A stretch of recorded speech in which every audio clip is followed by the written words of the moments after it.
Rabelais, Gargantua, chapitre 23, l'éducation humaniste. Pourquoi étudier ce texte?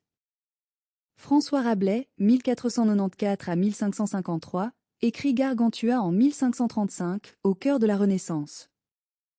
Ce moment de l'histoire est marqué par de grands changements, invention de l'imprimerie, découvertes scientifiques et géographiques, redécouverte des textes antiques. Les humanistes, comme Rabelais, veulent former un homme complet, cultivé, équilibré, capable de penser par lui-même et de s'adapter au monde.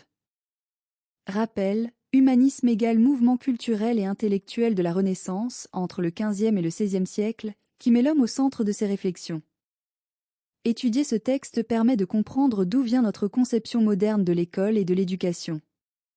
Même si la langue paraît compliquée, les idées sont encore très actuelles. Développer la curiosité, équilibrer le corps et l'esprit, apprendre par la pratique, cultiver l'esprit critique. De quoi parle le chapitre 23? Au début, Gargantua a reçu une mauvaise éducation médiévale, trop de livres poussiéreux, pas assez de pratique. Son père décide alors de le confier à un nouveau maître, précepteur, Ponocrate, qui organise pour lui une éducation humaniste. Le chapitre 23 décrit une journée idéale de Gargantua, un emploi du temps où chaque heure est utilisée pour apprendre et progresser. Les grandes étapes de la journée. Matin, lever à 4 heures, lecture de la Bible, prière, observation du ciel, discussion philosophique. Matinée, longue lecture, histoire, sciences, auteurs antiques, puis exercice physique, paume, bal, course.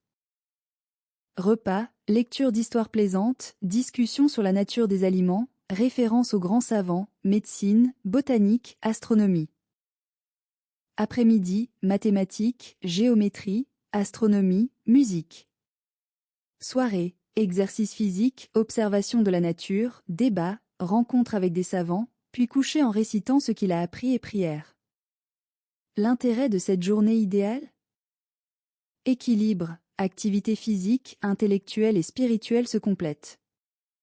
Modernité, l'éducation n'est pas que théorie, elle est aussi pratique, observation, expérience, discussion. Encyclopédisme, Gargantua touche à toutes les matières, religion, sciences, langue, sport, musique. Idéal humaniste, former un homme cultivé, curieux, en bonne santé, utile à la société. En résumé, Rabelais ne décrit pas seulement la vie d'un géant comique, il propose une vision révolutionnaire de l'éducation. Apprendre avec plaisir, sans perdre de temps, en développant toutes les dimensions de l'être humain. Bien comprendre. L'humanisme chez Rabelais, c'est croire que l'éducation complète, esprit, corps, morale, rend l'homme meilleur et plus libre.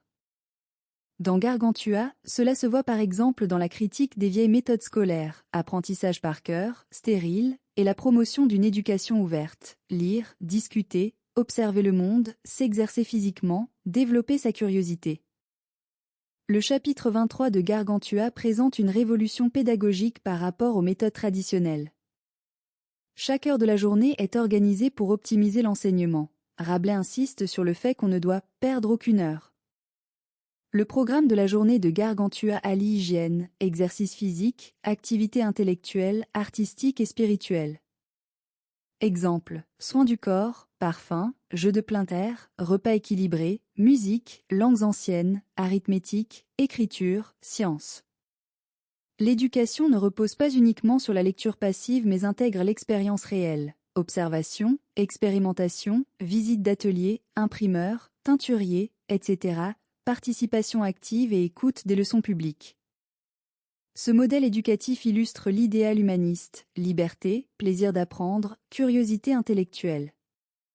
Rabelais valorise la compréhension, l'esprit critique, la créativité, l'harmonie entre le corps et l'esprit.